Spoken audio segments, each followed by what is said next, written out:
مولاي صل وسلم دائما أبدا على حبيبك خير الخلق كل. Saya berangkat selesai takziah malam, kira-kira jam 11. Saya naik mobil, beberapa saat kemudian saya tidur di belakang. Jalan jauh. Begitu kira-kira jam 1 subuh, karena dari Makassar ke Palopo itu kurang lebih 8 sampai 10 jam. Saya terbangun. Saya lihat, kenapa ini mobil singgah? Oh, ternyata saya lihat, sopirnya turun kencing. Dia turun dari sebelah kanan. Saya juga tiba-tiba mau kencing. Saya turun sebelah kiri. Ini mobil tinggi. Ya, jauh sopirnya kencing sebelah kanan, saya turun sebelah kiri. Begitu saya lagi kencing, saya pikir sekalinya ini sopir dia tidak tahu saya turun. Karena memang dia tidak lihat saya turun. Dan pada saat dia turun, saya lagi tidur. Sementara saya lagi kencing, belum habis, tiba-tiba lari itu mobil. La haula wala quwata illa billah. Nah, kena ke awala. Lari saya lah, woi Musalaika, kau tinggalkan saya. Tapi apa hendak dikata, mobil sudah rapat, pada saat itu juga gerimis. Tidak didengar. Lah bu yotoe. Tinggallah saya mulai jam 1 dini hari. Nanti dia sadar ini sopir. Ketika tiba waktu subuh, dia balik. Ustaz, subuh mi. Dia lihat, enggak ada Ustaz. Dia baru sadar saya ditinggal. Dia balik mobilnya, laju kencang. Masya Allah, dia baru tiba jam 6.15 pagi. Mulai saya jam 1 subuh. Semua mobil yang saya kasih singgah, tidak ada yang mau singgah. Yang mau ke Makassar tidak mau singgah. Yang mau ke Palopo tidak ada yang mau singgah. Kenapa? Karena waktu itu tengah malam di hutan. Ini tengah hutan Pak. Saya pakai putih-putih. Saya berpikir dia kira ini saya pocong. Tidak ada satupun yang singgah mengambilku. Ya, jam 6:15 baru dia singgah di tempat saya. Saya mau tinggalkan tempat itu. Saya bilang nanti dia pulang tidak dapat Kak. Nah kena tonga bala. Salat subuh lah saya, basah Pak, semua basah. Begitu saya sampai, dia tiba, saya mau bilang, saya mau siksa ini orang, saya mau bawa ini mobil dia, saya kasih tunggu singgah di sini. Saya bilang juga, tidak enak juga, tidak manusiawi, balas dendam. Saya sampai ke rumah jabatan Palopo, wali kota Palopo. Tiba-tiba Pak Yudas wali kotanya, dia bilang, Ustaz, bagaimana ceritanya bisa kita lupa koporta? Dalam hatiku mak beli si sopir ini. Bohong lagi nih sopir. Ternyata saya bilang, bukan kopor saya lupa, dia yang lupa saya. Ternyata dia lapor ke wali kota, kenapa terlambat sampai? Karena dia bilang kita balik lagi ke masjid, lupa kopornya Pak Ustaz. Nah, selesai saya ceramah, baru dia pulang lagi, Pak Wali datang lagi dengan sopir yang sama. Saya bilang, Pak Wali, mohon maaf. Saya sudah maafkan itu sopirnya, tapi tolong jangan lagi dia yang ngantar Kak. Tapi apa hikmahnya? Setelah itu, honorku dia tambah 2 kali lipat. Dia bilang, ini Ustaz, uang duka cita. Nah, ibu bapak, saudara-saudara sekalian, saya ambil iktibar, saya ambil hikmah pelajaran dari kisah ini, di dunia. Apa pelajaran ini? Saya bilang, beginilah kisahnya kita kalau kita dikubur. Masuklah kita dikubur. Berharap ada mobil yang singgah mengambil saya. Berharap ada keluarga yang doakan kita. Ternyata tidak ada lagi yang doakan kita. Kita menunggu keluarga mendoakan kita. Kita menunggu anak mendoakan kita setelah dikubur. Tapi apa hendak dikata, tidak ada satupun yang mengingat kita. Basah kuyuplah saya, menderitalah saya. Ternyata mengharap kiriman-kiriman doa, ternyata tidak ada yang mendoakan saya. Beginilah kita Pak, merantau, kita datang ke Kupang, Bapak bekerja di sini, kalau tidak senang, 2 tahun makin menderita, 3 tahun makin susah, 5 tahun tidak ada tanda-tanda bahagia. Lebih saya pulang ke Sulawesi. Begitu kan?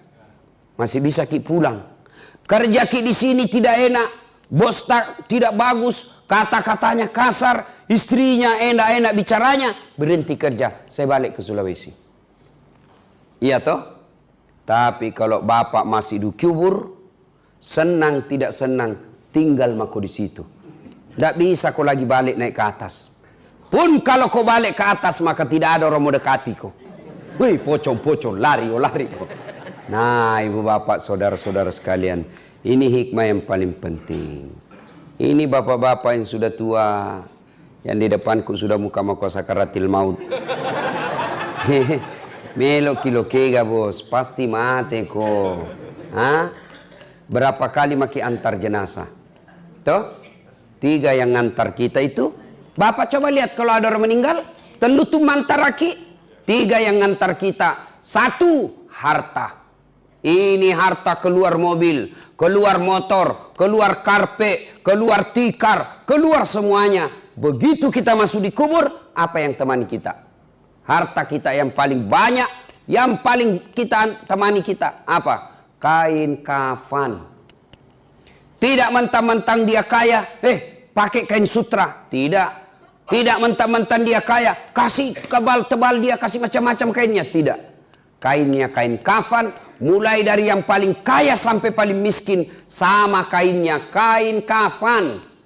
Apa minyak-minyaknya? Kapur barus. Iya toh? Tidak mentang-mentang dia kaya, pakai Bulgari, pakai Angelman. Tidak, pakai apa? Kapur barus. Lalu apa yang kita mau sombongkan di dunia ini? Meninggal, kain kita bawa. Tidak ada orang mentang-mentang dia kaya, Nabi bilang anaknya, kasih masuk tawa bapak PCD. Supaya tidak bete di kuburnya. Tidak bos. 2, yang mengantar kita masuk, menuju ke alam kubur, apa? Keluarga, anak, istri, handai tolan, sahabat, sepupu, ngantar kita. Tapi begitu kita masuk di kubur, mereka mau masuk. Mana mau itu tak nagoda ibu. Adindaku sayang, kemanapun kau pergi, aku akan mengikutimu. Gunung kan kudaki, lautan ku seberangi, masjid kau lewati.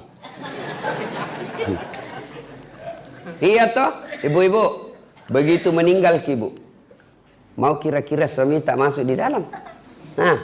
Mau kira-kira? Jangankan masuk, kakinya saja tinggal 1 meter, ndak mau. Meninggal ibu, mata kanannya menangis, mata kirinya yang mana gantinya. Coba, ada temanku pergi haji, meninggal mendadak istrinya, masih muda, meninggal mendadak istrinya. Bengkak matanya. Dia bilang, Ustaz, rasanya ndak bisa melanjutkan hidupku ini. Separuh jiwaku hilang, Ustaz. Saya bilang hebat juga ini bapak ini. Barusannya aku dapat laki-laki sampai bengkak betisnya, bengkak matanya. Ternyata beberapa bulan berlalu, saya lihat dia jalan sama perempuan jogging, muda, putih, cantik. Saya tanya, Haji, siapa itu? Nah bilang yang baru, Ustaz.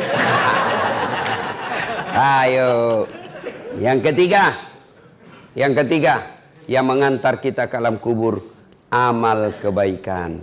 Inilah yang setia mengikuti kita, baik amal kejahatan maupun amal kebaikan. Kalau selama kita hidup, selalu banyak amal-amalnya, amal-amal ini yang menemani kita. Kalau kita tidak bagus amalnya, amal-amal ini yang menyiksa kita. Nah ibu bapak, saudara-saudara sekalian, begitu bapak masuk ke kubur, seluruh pengantar sudah kembali. Bahkan Nabi jelaskan, langkah kaki orang terakhir yang mengantar jenazah masih didengar, datang malaikat. Maka yang pertama ditanya bukan puasa, yang pertama ditanya bukan haji, Yang pertama ditanya bukan zakat, yang pertama ditanya sholat. Kembali, maka datanglah malaikat. Tanya, "Marrabbuka?" Siapa Tuhanmu? Langsung dia bilang ini orang, tunggu dulu, orang baru datang. Ini karena waktu hidup di dunia suka berdebat. Ini dia ini. Biar malaikat mau juga nak debat. Ya. Siapa Tuhanmu? Marrabbuka? Ketuhanan yang Maha Esa. Langsung ditampelin. Ini bangsa Indonesia ini yang selalu bilang saya Pancasila, tapi tidak beres sembayangnya. Di blender. Dia bilang, ya Allah, naik malaikat. Ada hambamu mati, saya tanya marrabbuka. Dia jawab ketuhanan yang Maha Esa. Itu bangsa Indonesia yang tidak beres sembayangnya. Ini kalau baik solatnya, datang malaikat. Orang bagus solatnya, 5 waktunya terpelihara, ada solatnya di masjid, datang ditanya, "Marrabbuka? Siapa Tuhanmu?" Solat berkata, "Mundur kau. Waktu kau hidup kau rajin pelihara solatmu, sekarang saya yang pelihara kamu." Kata solat, "Mundur kau, saya yang pelihara."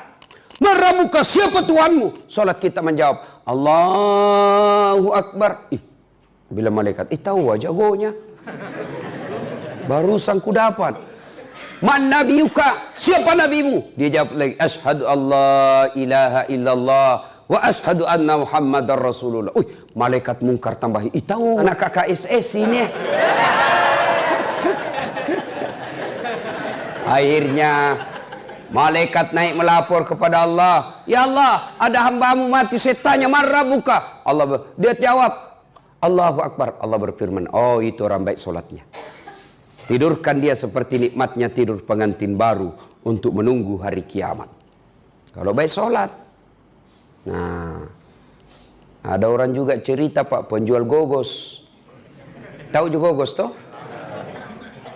Pulang takziah, dia cerita tentang kematian, takut dia. Dia bilang sama istrinya, "Bu, besok-besok kalau saya meninggal, jangan kau bungkus kain kafan. Nah, banyak pertanyaan bede." Jadi bagaimana Pak? Bungkus daun pisang. Supaya dikira Kak Gogos. Tidak ditanya-tanya Mak. Oke, meninggal dibungkus betul kain pisang. Begitu ditanam kembali sama pengantar, datang malaikat. Kenapa ada Gogos ini? Kenapa ada Gogos? Bakar. Tidak ditanya, langsung dibakar. Ibu bapak saudara-saudara sekalian. Nah, berikutnya, kalau masuk kita sudah dikubur, sepertilah saya tadi, menunggu orang yang singgah mengambil saya, ternyata tidak ada. Nah, ketika kita masuk di dalam kubur, kata Nabi, 3 saja. Apabila anak cucu Adam sudah masuk ke alam kubur, tidak ada yang bisa menolongnya, kecuali 3. 1, apa itu? Anak yang soleh dan soleha. Ibu bapak meninggal, siapa doakan kita? Anak. Biar ada anak 7, biar anak-anak 9, tapi kalau tidak bagus agamanya, tidak doakan kita. Paling dia ke kubur sekali setahun. Kapan? Lebaran. Itu pun datang di selfie. Pegang batu nisannya, nasiram, baru bilang sama kakaknya, foto dulu samping. Baru update status, goodbye my father. Nah itu mi anak tak kalau terlalu pintar tidak ada agamanya. Ya, anak yang soleh dan soleha, yang doakan kita masuk di alam kubur. Allahumma ghafirli wali walidayya warhamhuma kama rabbayani shaghira. Kalau baik agamanya.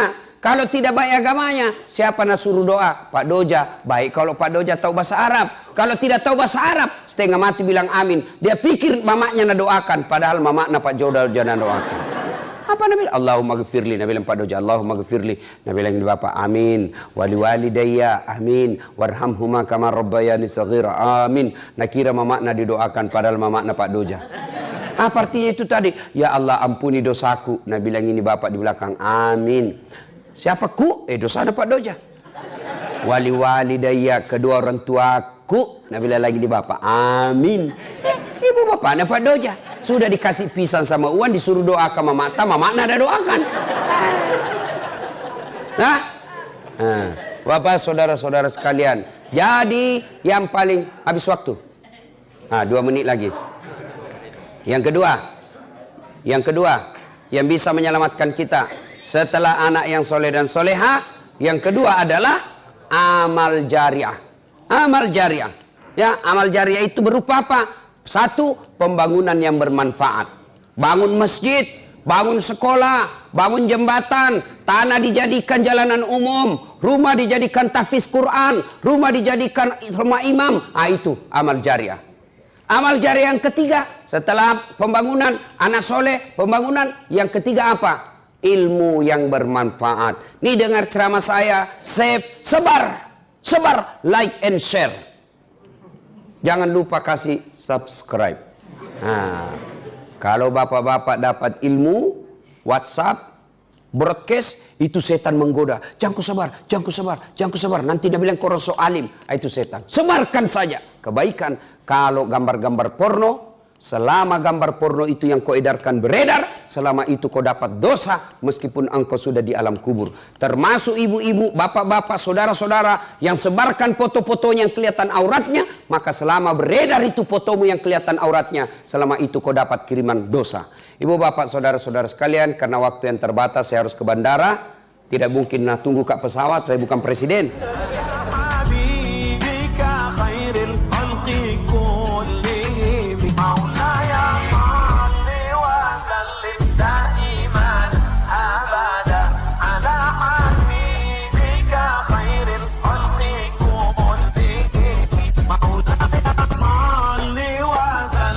دائما أبدا على حبيبك خير الخلق كل